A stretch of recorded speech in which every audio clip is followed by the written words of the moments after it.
Welcome to Moments with Marianne. I am so excited we're spending this time today. We have a very inspiring show coming right up.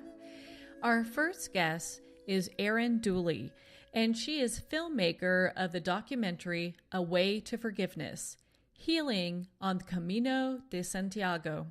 So Erin's been an actor throughout her childhood and turned to writing at the age of 24.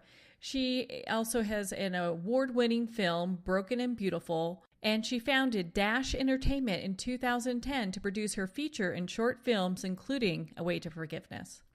So let's welcome to the show, Erin. Thank you very much for having me. What a joy it is to have you here. Now, I understand that you have taken quite a trek, and I would like for you to just spend a little time and share with our listeners, what was the driving force, not only behind your movie, but your hike on Camino de Santiago in Spain. I had been interested in the Camino for almost 15 years before I went. I had read a book and that introduced me to it and had been interested, and then the movie The Way came out with Martin Sheen and Emilio Estevez, so that sort of reinvigorated my interest in the Camino, but I wasn't able to go at that time. It takes a little bit over a month at the fastest if you're going to walk the whole thing, and my husband at the time and I didn't have that amount of time to take off from work, so that got put on hold. And then I ended up losing my full-time job, and then a few months later, my husband said he wanted a divorce. So my life was obviously flipped upside down and seemed like a good time to go for a nice long walk and to do something I had wanted to do for over a decade. So, and now that I was my own boss, I gave myself 6 weeks off and I went to Spain. So, yeah. For a lot of people, just one of those things happening can be just extremely stressful. And then to have that plus, the divorce on top of it, it just was I'm sure, kind of just chewing at you. Yeah, it was a lot that happened. Yeah, I mean, every kind of major life change happened within a year, because then after I had returned home from walking the Camino, I had decided to relocate from the Chicago area to Los Angeles. So really most of the top stressors, in psychology they have that, the list of the top 5 things that stress people out to the max, and I was hitting most of them, moving and change of relationship and changing jobs, all of those at once. So it was a lot. So when you decided you were going to do the hike or pilgrimage, what were some of the things that was there anything that you prepared yourself for in advance for that? Where you just went to REI and stocked up and left? How did that go?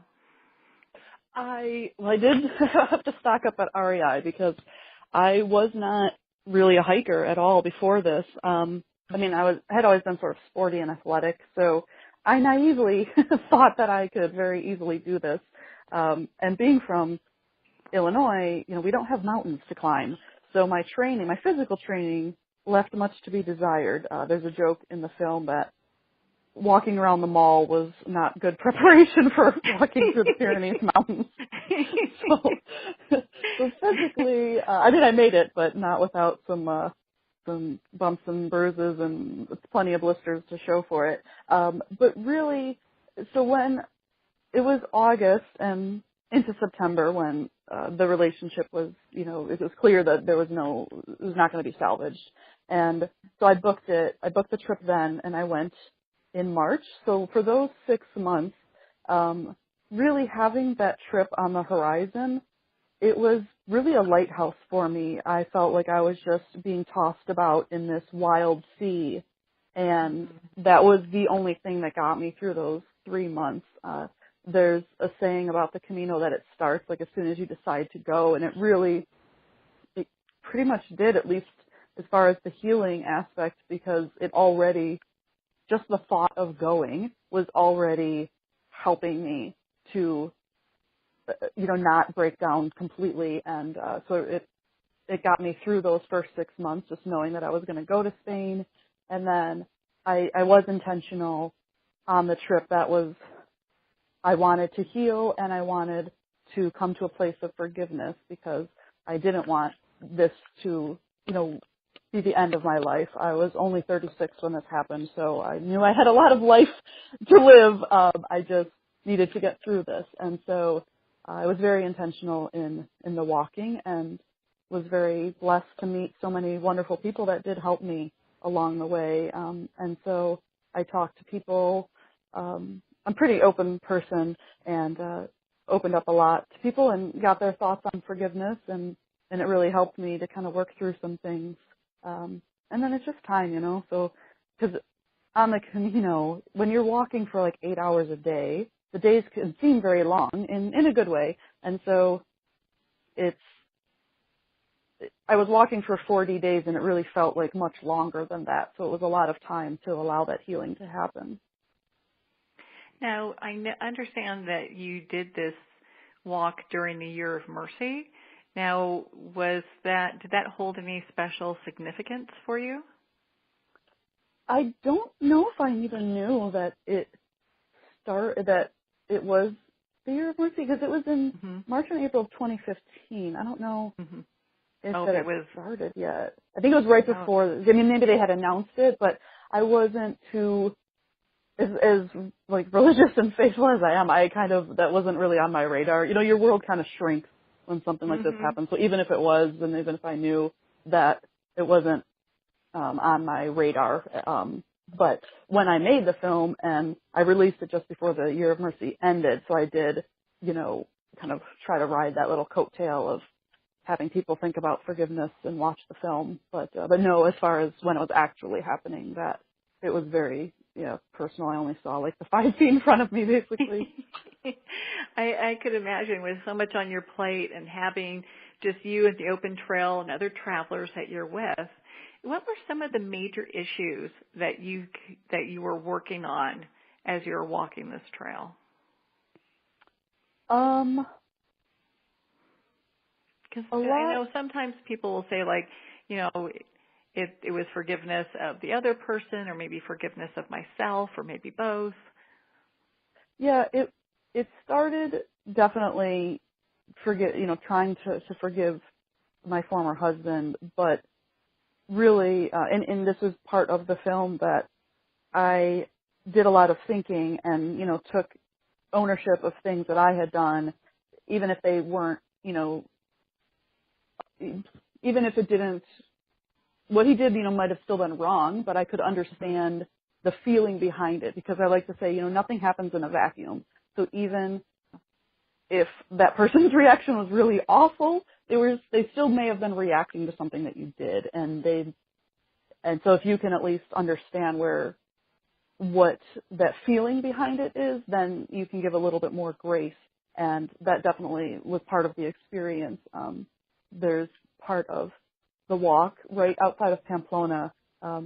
It's called the Hill of Forgiveness, and that was a place that I really had wanted, like, this significant thing to happen, and it ended up being different. It was really a much more turning the lens kind of on myself and realizing what I needed to own up to, both, in the marriage and then just in general, other things that, other ways I relate to anybody in my life, just really took that time to think about that, because I think that helps you get to a place of forgiveness if you can have some mercy on yourself and then extend that mercy to other people. I think that's probably, because I've been kind of studying the topic of forgiveness for some time, and I think that's probably the toughest person to forgive is oneself. It's easy to get to a point of understanding for other people, but we typically are the hardest critics on ourselves when it comes to that topic, and really being able to dive into it and just, being okay with things that have come up, or, because I've had to do, I didn't do this walk. This was quite a feat, they would find me at the bottom of some hill if I tried that right now. You can always take a taxi if that day you don't feel like walking. So I don't know if there's cheating on the path to enlightenment. I was told once there were no shortcuts, as I drove up to the temple. But anyways, but with the topic of forgiveness, I think it's really important to touch on that, and I think your film is such a, as you said, like a kind of a beacon and light for people that are going through that themselves, and trying to understand forgiveness, for themselves, because sometimes people don't even realize that they can even do that until they're, in their 40s or 50s, Yeah, it really, the making of the film, exactly what you just said, that people don't even realize that forgiveness is an option. That's actually precisely why this film came to be. I took my camera because I was like, okay, you're traveling halfway across the world. You may as well bring your camera. You're a filmmaker. This is what you need to do. But I still wasn't sure, even though I was filming, I was not 100% sure if it was ever going to be anything. And it was very, for a documentary, it was the least planned documentary probably, because I really was just like, I'm just going to film and I'm going to film some interviews, but I didn't have this whole outline that a lot of people do when you set out to do a documentary. And so, and it's a little bit awkward because some people you only meet for that day. You only walk with them for, 4 hours, and it's kind of awkward to say, hello, nice to meet you. Can I film this conversation? So unfortunately there was, a lot of insight that did not get on camera. But so the people in the film are those that I had spent, a few days walking. But one of the gentlemen in the film, there's a breakfast scene, and he was the volunteer where we had stayed. So he's from Spain. And so part of it was a language barrier, understanding what we were talking about when we would say the word forgiveness. But then he truly didn't seem to think that was an option, and he didn't go into, what he was going through specifically, but he did say that he had people in his life that had hurt him, they had betrayed him, and it really was eating away at him. And at the end of the conversation, he really did seem changed, and he said that it's nice to know that this exists, that the idea of forgiveness is an option, and he was going to try.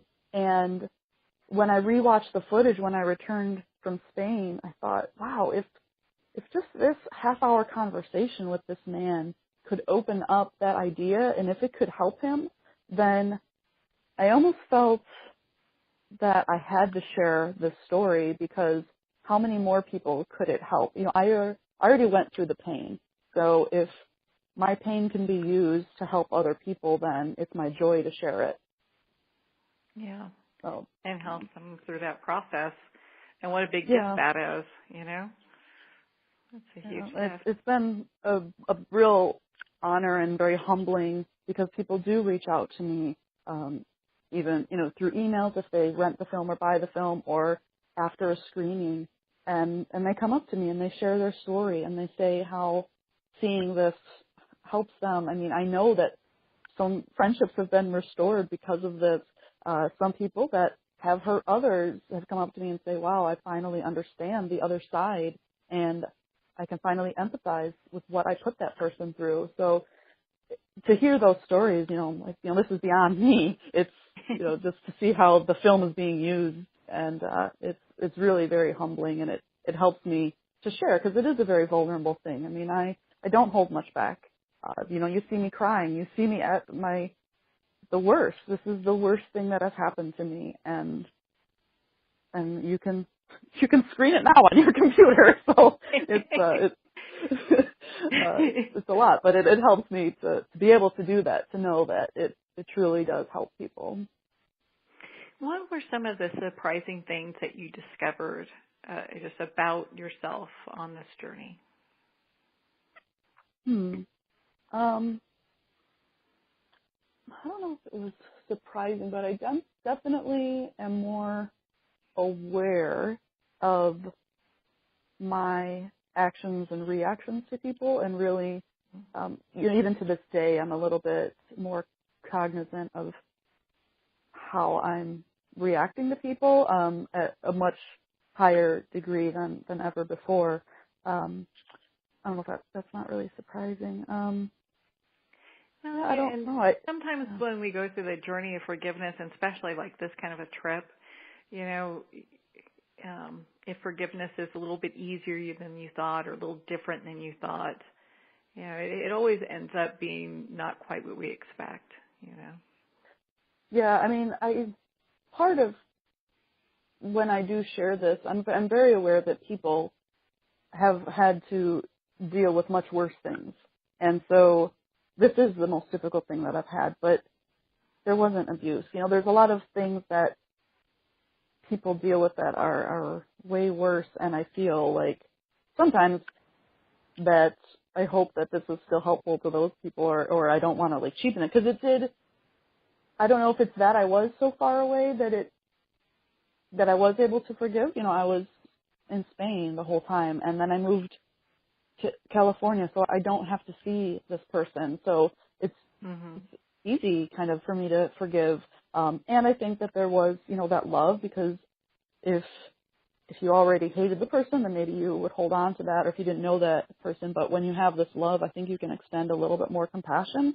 But so in a way it's easy, because some people are like, did you really forgive? Come on, that was a month and a half. How could you forgive? But I feel like I do, and it's a daily thing, though. That's what I did learn, I think. I don't know if it was, again, surprising, but my biggest takeaway about forgiveness is that it's a daily choice that to remain in that forgiveness. I mean, maybe the complete act of forgiveness is that one-time thing when you finally do it, but to every day kind of put on that cloak of saying, I'm going to continue to forgive this person and other people that may wrong me in the same way, or something that reminds me of that person, or something completely different, whatever, you still say, I can continue to forgive people, and that's just going to be sort of my modus operandi. That's how I'm going to live my life now, and that it is a daily thing that you're going to do, because, there are days, things came up afterwards. 4 days after I returned, I was sitting across from him in court, and did I feel like forgiving him at that day? A little less, but I still was able to sit in that forgiveness and say, no, you did get there, you did all this hard work, don't throw it away, and you're still able to do that. So I think that was my biggest learning, is to just hold on to it every day. And I think for a lot of people that probably will give them comfort, because when we think of forgiveness, if someone hasn't really practiced it, or they're starting to practice it, it's not just, hey, I forgive you and we're done. It can be as easy as that, but for something that really brings a lot of trauma or pain or heartbreak, it's like an ongoing process. It's like every time you look at your coffee cup that he gave you, then it's like you're starting all over again, because then it's bringing up memories. And so it's being able to walk through that, as you were saying, constantly forgiving as you're going, Yeah, and things like that, that's, as far as, looking at the coffee cup, that happens so much. There was a lot that I cut out, but so many times there would be just these reminders, and one time he has a, kind of a unique name, and it was spray painted on the ground. I was like, what? That's impossible. Why? It's not like John or whatever. And so it was the day after, really, I think it was the day after I had basically come to the point where I thought, I actually did forgive. And you follow arrows all the way. And so then it's his name, and there's an arrow, and I actually stopped, and the person I was walking with, I'm like, I don't think I want to walk this way. The arrow with his name is pointing that way. So it was strange, to see these moments, but then it's just like anything, time, there's a reason cliches become cliches, because they are true. And, time does heal all wounds. And those things lessen. you can replace them with better memories, you know, even just TV shows that we used to watch. Like I avoided them, and then I thought, you know, I enjoy this show. I'm just going to create a new memory about it. So things like that, you're able to do. You just have to kind of get through them. We live in this instant gratification culture where we want it now, but some things still take time, and you just have to get through it the best that you can. You're doing way better than me because I got rid of all the coffee cups when I got rid of when I broke. Oh, I got rid of plenty of stuff, but some things that are unavoidable. You're like, well, I can't make them stop airing this TV show. So I guess I could avoid it, but yeah, there's certain things that if you can't control, you have to find your choice within there. Yeah, for sure. For sure. Now, I know that it's said that you are fluent in forgiveness. Why? And I know there's probably very good reasons that people say that about you. What are some of them? Well, I do think about forgiveness a lot, of course, because I talk about it a lot. And I think what I've heard other people say is that forgiveness is kind of one of those things that you know it's there, but you don't really think about it until somebody brings it up. And I think because I do talk about it a lot, and I have contemplated it a lot, that I just, I've sort of like seeped myself in it and always trying to, anything that comes up in any, you know, type of relationship, continually go back to that, because I think that it is such a big piece of our lives. So I guess I just think about it more than other people, that, and then whatever you think about, you know, that kind of directs your actions. So I think that. Well, and I'm sure that people who are having, like the gentleman in Spain, people who are having difficulty being able to come to forgiveness, or thinking that they just can't forgive. Maybe it's something that, you know, was just, you know, horrible. They just can't forgive. That, you know, they're looking at your movie, they follow you online, and they're able to get to a point where maybe that's a possibility now. Yeah, I mean, I've definitely met people who have experienced, you know, some big trauma, and they are just, they'll argue. I did have one person get very animated and argue that forgiveness is not the answer, and there's no way that, you know, there are certain things that are unforgivable. And I understand that from the human point of view, but for me, with faith, I know that I only got to forgiveness because of my faith, but I also might view it a little bit differently. To me, forgiveness is a bit, you know, supernatural. It's not the normal human reaction. If somebody hurts you, you want to cut them off, or you want to hurt them back, or whatever the natural sort of reaction is. But I don't hold, I guess, maybe that natural view on it anymore. I view it supernaturally, that it was only through God's grace that I am able to be where I am. And so for those that are in that really hurting space, I hope that they have a faith that they can cling to, because for me, that was all that got me through. And I think that for some really, really deep wounds, that might be the only thing that could get somebody through it. Well, and for people that, you know, because that's quite a trip that you took, and not everyone can take that month to go in and do that walk. I know some people that have, and, you know, it was really difficult. And so, you know, I applaud you for doing that. But what they can do instead is get your movie, which is available on DVD and it's digital, A Way to Forgiveness. And what are some other ways that our listeners can connect with you? I do have a Facebook page. If you just search in the Facebook search for A Way to Forgiveness, and I'm on Twitter and Instagram, and for those, I'm on all the different social media. And I haven't updated the blog in a while, but I did write an article about being fluent in forgiveness and some other ones. So there's some more insight.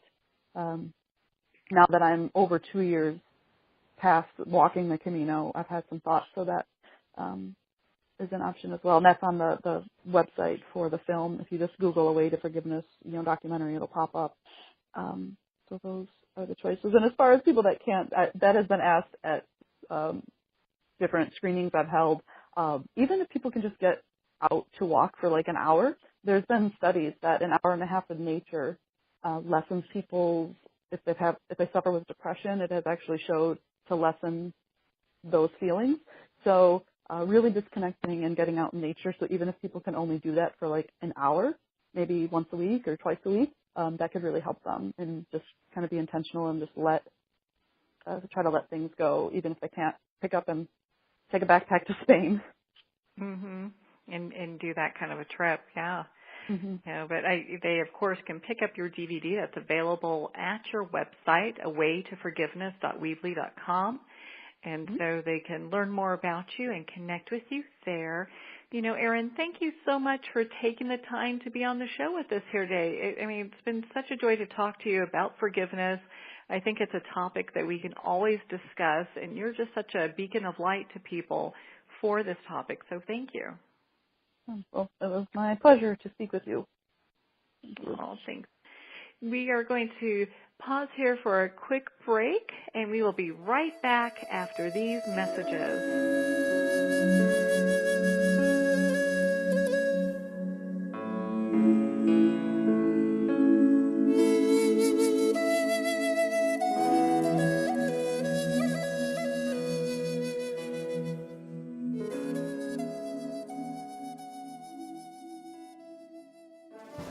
Internationally recognized and award-winning author Judy Goodman works and teaches outside the box of limited thinking. Working with people from every walk of life, her goal is to empower you to be the best you can be, no matter what the challenge is. Born with the gift of seeing beyond our normal vision, she has an extraordinary gift of working with every challenge. Teaching beyond conventional wisdom, her work is described as life-changing. Visit judygoodman.com. That's judygoodman.com.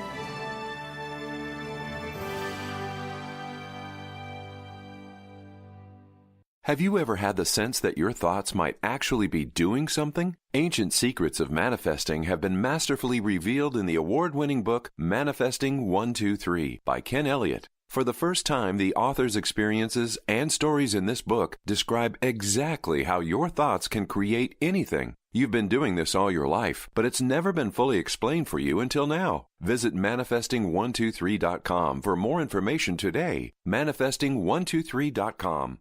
Ben Wexler is a gifted leadership development and strategy consultant for professionals who want to transform their organizations and careers. Through a uniquely personalized set of processes, participants discover their unique knowledge, how to leverage that knowledge and experience, and then put it all together with a global strategy. You're more valuable, your organization is more valuable, and the change is viral. Contact Ben at 630-881-1074. 630-881-1074.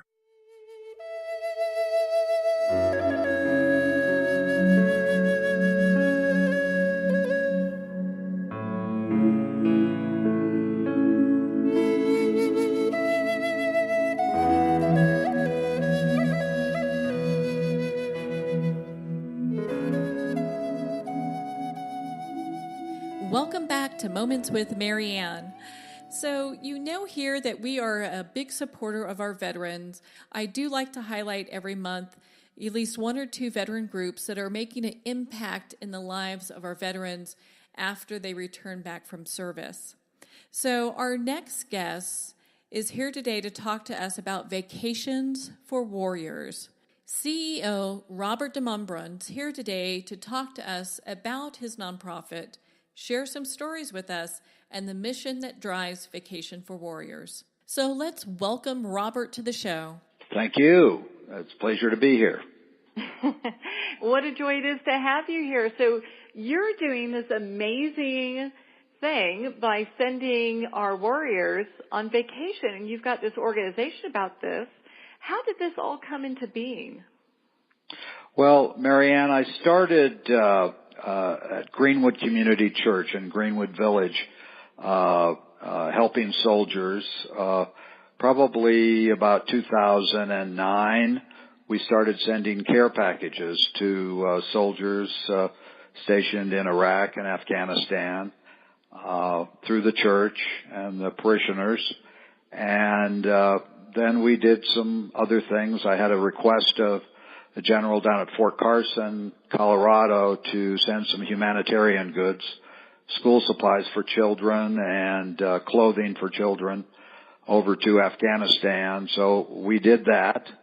And then I owned part of a condo on the island of Kauai in the Hawaiian Islands. And I said, well, why don't I utilize that to send a couple of soldiers on vacation. So the church got behind it, and we raised the money, and we sent two soldiers, one who had lost his legs in Afghanistan, Captain Greg Galeazzi, and then Sergeant Marty May was shot in the face in Iraq and lost an eye, and we sent him over to Kauai. And then the church had a change of leadership, didn't want to do it anymore, so I started a nonprofit in 2014.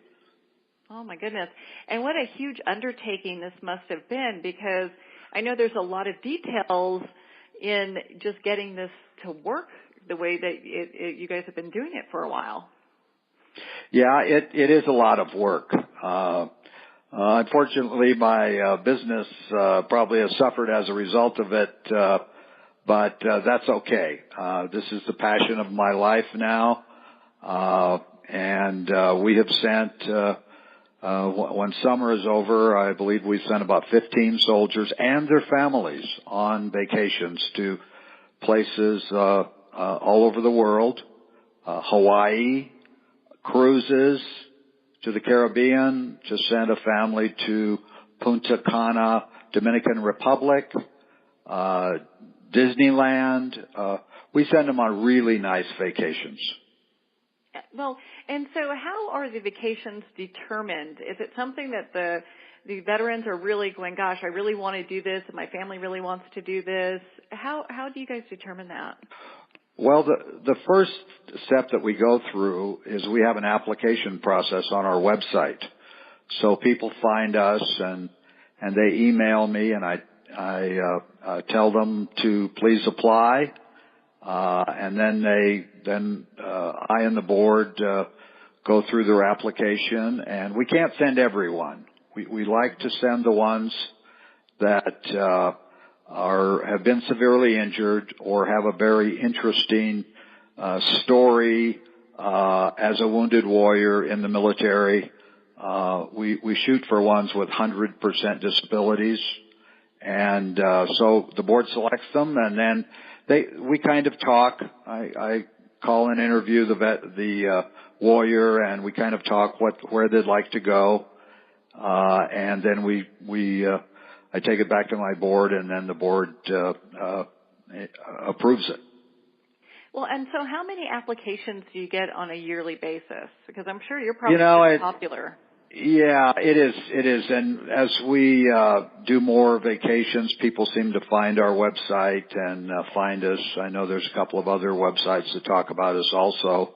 I would say we're probably getting 3 or 4 applications a month right now. And this year we will send 7 warriors and their families on vacation. Wow. So, and the website for this is vacationsforwarriors.org. How can people, let's say they're not in the Colorado area, how can they get involved? There's a lot of ways they can get involved. Certainly they can make a donation on our website. We need more donations. We're only limited by the amount of funds that we have and the sponsors that we have, like American Airlines and Sheridan Resorts in Kauai and Taco John's and the Chris Kyle Foundation and others that have liked what we're doing, like our mission. But certainly they can make a donation. They can email me. My contact information is on our website. They can either make a donation on the website or they can send us a check.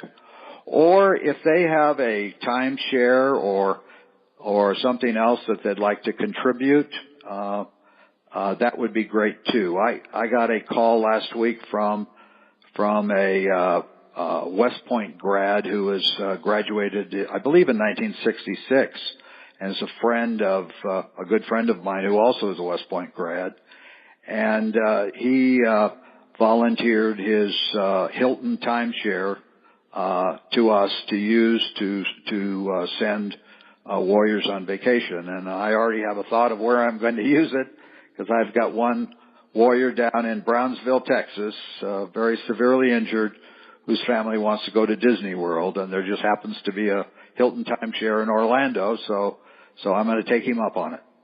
Oh, hey, that sounds like it just came together perfectly for the needs of the family, and also be able to continue with your nonprofit's mission is to really help the warriors. So how is it that I know that you have listed on the website where people can go and see some of the warriors that have participated or are participating in this program.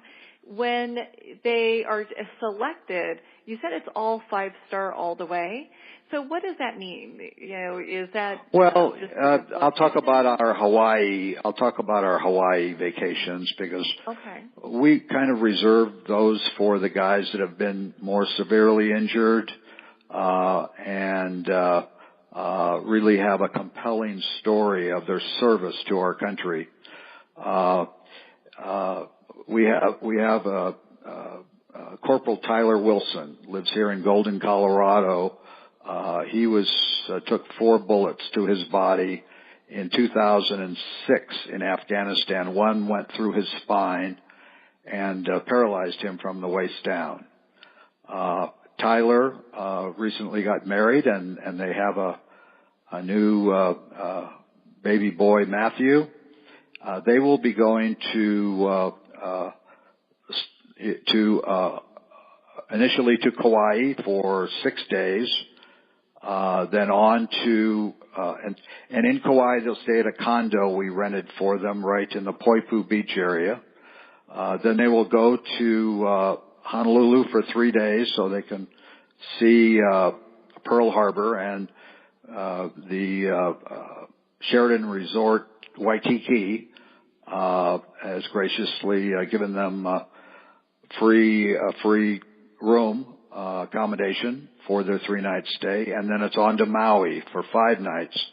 And the Sheraton Resort at Kaanapali Beach is giving them 5 nights of lodging there. While they're in Kauai, they will go on a boat trip on the Napali coast on a small 6-passenger boat.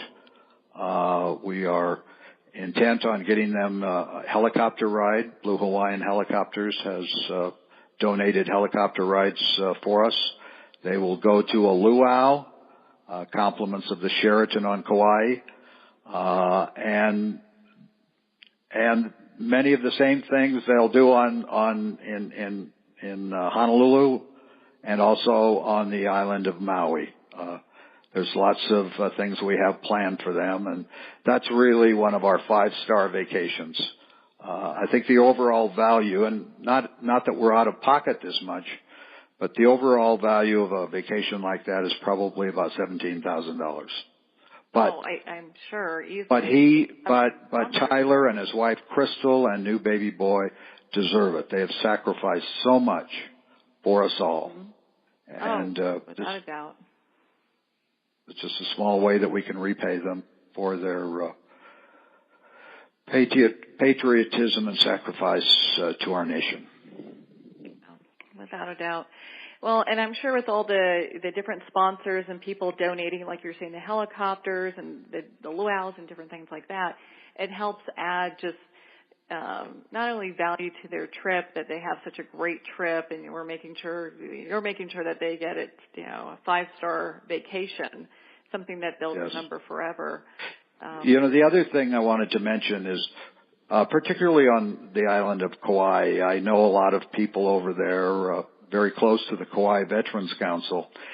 And these people, when they land on Kauai, and to a certain extent Maui too, but particularly on Kauai at the Lahui Airport, there will be 20 or 30 people that come out to greet them and give them all kinds of leis and gifts, and the mayor of Kauai shows up, and representatives of U.S. Congresswoman Tulsi Gabbard will be there, and the representative of the governor will be there, and the newspaper will be there, and it's usually a front page story on the name of the newspaper on Kauai is the Garden Isle, and it's usually a front page story with pictures when these wounded warriors show up. I have found the Hawaiian Islands to be very patriotic and giving to our nation's soldiers, and they really like to share the Hawaiian Islands with our heroes that we send over there. Wow. And I had family that used to live on Oahu, so I know how much of a military island it is in some ways with the base there. Yes. Pearl Harbor's there. The Army has people there, the Navy and the Marines over at Kaneohe Bay on the other side of Oahu. Yeah. So it's so great that they're giving such a warm welcome to all the warriors that show up with their families. That must make them feel really good. Oh, it does. It warms my heart that they, that they all show up. I've got a retired 2-star Air Force general, Mary Kay Hertog, and another woman who was a Navy captain, a nurse during Vietnam. Another guy who was a warrant officer, president of the Kauai Veterans Council. They kind of lead the effort over there for us and arrange all this warm aloha welcome when our soldiers and their families show up. It's really a heartwarming thing, and they just show them so much aloha that it's they probably really don't want great. to come back, right? Right. You're right. They certainly want to go back again, I'll tell you that. No, yeah, hey, every time I've been to Oahu, I know how it is. I'm just like, ooh, I don't want to leave. Right. I understand. Well, it was such a great thing, to take up this flag for, warriors and to offer them something that, that their families really need. They really need that time away, and to really honor them for the service that they've given our country. Yeah. A lot of these guys are young when they go into the military. A lot of them have girlfriends or fiancés when they go in, and they'll come home on leave and get married, over a short weekend or something.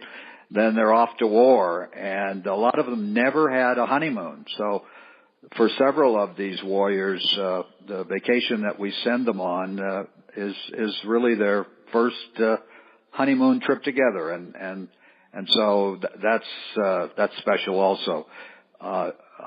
It's just, I don't know, we're growing, we're getting more people involved, we're getting more sponsors.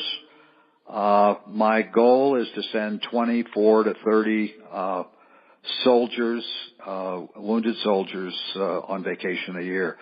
And Marianne, I want to tell you one other thing. I don't want to send soldiers or warriors that have received a lot of stuff. Some of these guys, because of where they live or who they're connected to, have gotten more stuff. We really try and pick those that haven't gotten as much from other organizations, and those that have been through long rehabilitation experiences, like at Walter Reed. We really see this as a time for the family to heal and to reconnect and to just have some fun after all the trying times they've been through. Well, I'm sure there's so many warriors out there that haven't had any recognition, at all, that this is something that just makes them feel like, hey, I feel appreciated. Oh, no question. We just sent Sergeant Joe Cosper of Tulsa, Oklahoma, and his wife Lindsay and 5-year-old son Jadon on a Caribbean cruise, and she emailed me and was just so appreciative of the chance to go on something like this. The disabled soldiers typically get about $3,000 a month. If they're 100% disabled, it's very difficult for them to work a job. Most of them have PTSD, and in addition to their other injuries, and the wife becomes a caregiver, and she gets a small stipend of like $500 a month to act as his caregiver, and it makes it difficult for her to work because her husband has PTSD and is dealing with that, and so it's difficult for him to watch the children.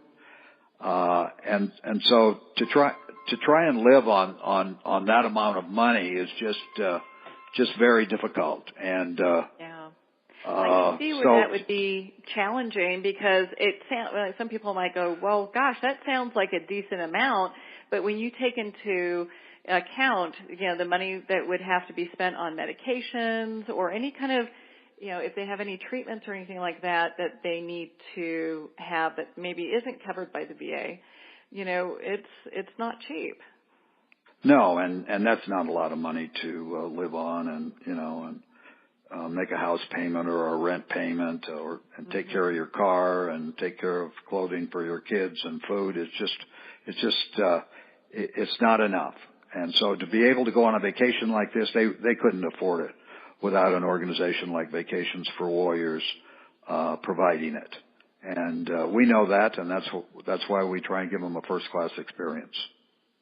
Well, you're doing a fabulous job with that. I mean, the stuff that I see coming across social media in regards to the different vacations and the people that you're helping, you're making such a huge impact, and it's not just for the warrior, for their families as well. You talk about a lot of times the spouse becomes the caregiver, and they're kind of, a lot of times they may be the person who doesn't really get knowledge for that kind of work that they're also doing to support the family and the kids as well, So it affects the whole family, and to have this time away, they can just not worry about anything and just have fun.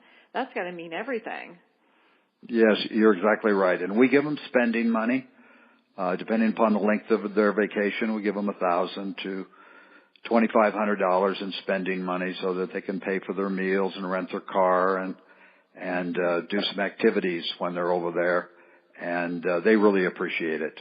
Unfortunately, they have to come back to the real world, and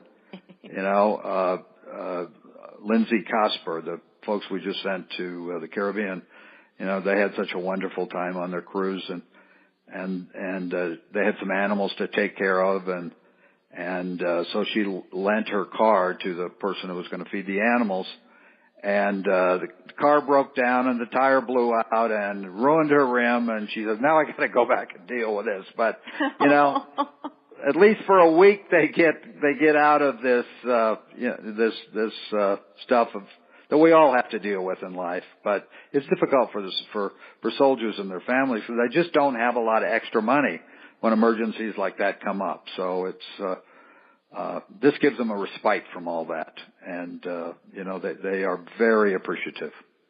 Oh, I am sure. I think anyone would be.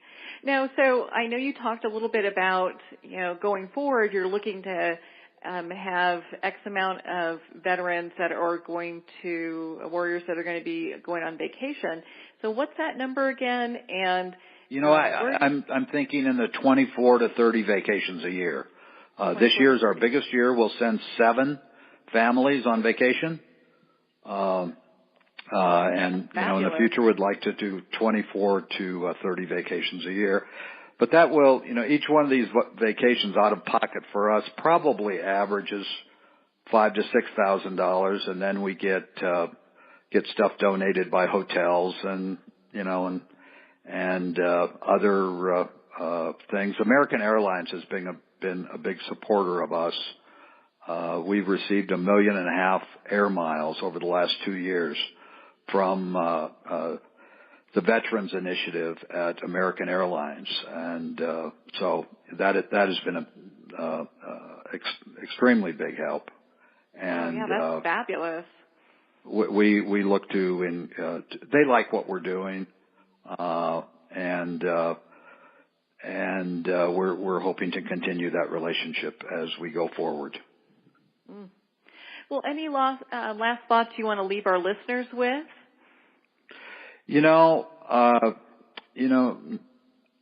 I'd just like to have them visit our website if they'd like to make a donation on the website. That they can do that, or they can email me, Bob DeMonbrun@gmail.com. It's on our website, and if they'd like to send us a check, that would be greatly appreciated.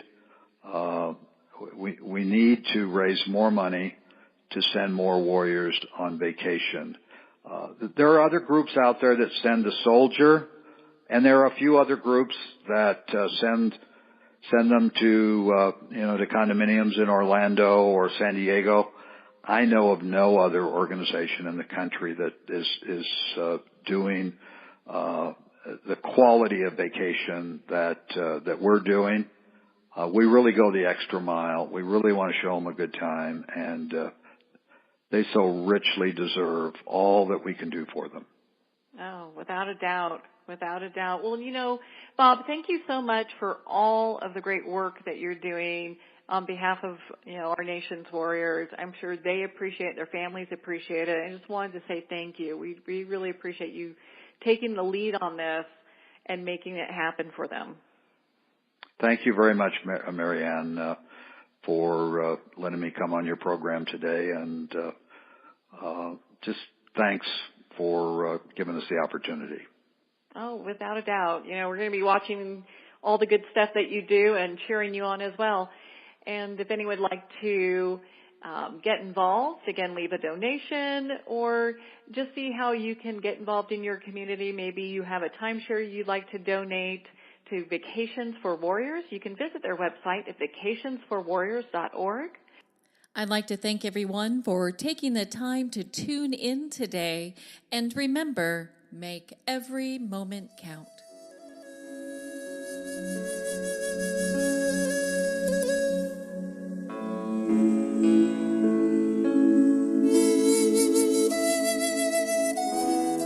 In a single moment, your life can change. Moments with Marianne is a transformative hour that covers an endless array of topics with the best of the best. Her guests are leaders in their fields, ranging from inspirational authors, top industry leaders, and business and spiritual entrepreneurs. Each guest is gifted and a true visionary, a recognized leader in her own work, and while teaching others to develop, refocus, and grow, Marianne will bring the best guest and sometimes a special surprise. Don't miss this. You never know just which moment will change your life forever. Moments with Marianne airs every Thursday, Friday, and Sunday at 8 p.m. Eastern, 6 p.m. Mountain Time. Make sure to tune in and visit momentswithmarianne.com for more information.